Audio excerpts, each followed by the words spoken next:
Life Pro Tip: if you're taking your animal to the vet for an ailment, get video of them coughing, breathing strangely, limping, etc.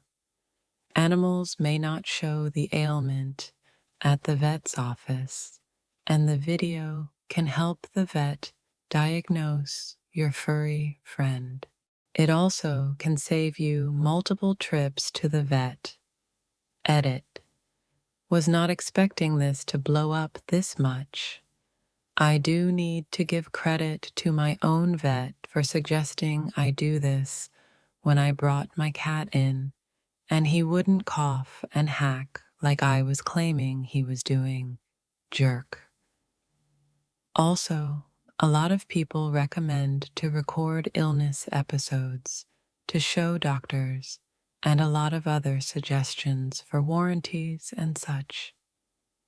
And of course, thanks for the gold and silver internet strangers.